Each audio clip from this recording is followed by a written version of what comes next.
Sinusitis வந்து டக்குன்னு climate மாறும்போது அவங்க சொன்ன மாதிரி கரெக்டாக ஒரு ஃபார்மில் வந்து நம்ம போயிட்டுருக்கும்போது கண்டிப்பாக நம்மளுடைய உடலில் வந்து நிறைய மாற்றங்கள் வந்து கொடுக்க ஆரம்பிக்கும்.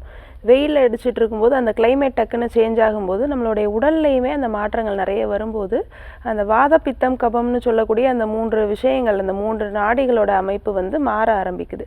அப்போது அந்த கபத்தினுடைய நாடி நடை வந்து அதிகமாக இருக்கும்போது நம்ம உடம்புல வந்து சைனசைட்டிஸாக இருந்தாலும் இல்லை வந்து கோல்டு மாதிரியோ சில விஷயங்கள் வந்து மாற ஆரம்பிக்கலாம்.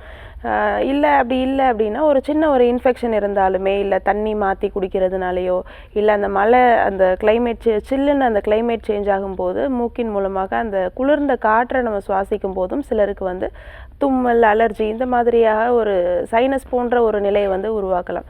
சைனஸ் அப்படின்றது வந்து முதல்ல வந்து நம்மளுடைய மூக்கை சுற்றி, கண்களை சுற்றி இருக்கக்கூடிய ஒரு அமைப்பினுடைய தோற்றம் தான் வந்து சைனஸ் அப்படின்னு சொல்லுவோம். நம்ம முகத்தின் இருக்கக்கூடிய அந்த 4 ஜோடி காற்று குழிகளை தான் நம்ம வந்து சைனஸ் அப்படின்னு சொல்லுவோம்.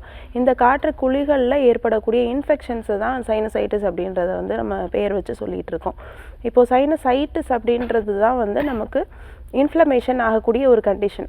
நம்ம வெளிப்பக்கமாக இருந்து வரக்கூடிய காற்றோ இல்லை தூசியோ இல்லை வந்து புகையோ நம்ம சுவாசிக்கும் போது நம்மளுடைய முகத்தின் மூலமாக, அந்த மூக்கின் மூலமாக உறிஞ்சும் போது உள்ளே போயிட்டு அந்த முகத்தின் அமைப்பு இருக்கக்கூடிய அந்த காற்று குழிகளில் போய் சில இன்ஃபெக்ஷன்ஸை வந்து உண்டு பண்ணும். ஆல்ரெடி உள்ளே வந்து நமக்கு நீர் கோர்த்து இருக்குது, நாள்பட்ட சைனசைட்டிஸ் இருக்குது, ஆல்ரெடி உள்ள தும்மல், அந்த அடுக்கு தும்மல் இந்த மாதிரி விஷயங்கள் வரும்போது அவங்களுக்கு வெளிப்படுது.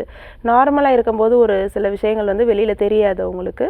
இந்த மாதிரி புகை, தூசி இந்த மாதிரி நம்ம சுவாசிக்கும் போது அந்த இடங்களில் இருக்கக்கூடிய இன்ஃபெக்ஷன் மேலும் அதிகமாக ஆரம்பித்து அந்த உள்ள தேங்கி இருக்கக்கூடிய அந்த நீர் உற்பத்தி வந்து இன்னும் அதிகமாக பெருக ஆரம்பிக்குது. அப்போ தான் நமக்கு வந்து மூக்கில் தண்ணி மாதிரி வடிகிறது, கண்ணில் தண்ணி வடிகிறது, சில பேருக்கு தலை பாரம் இருக்கிறது, தலை வலி இருக்கிறது.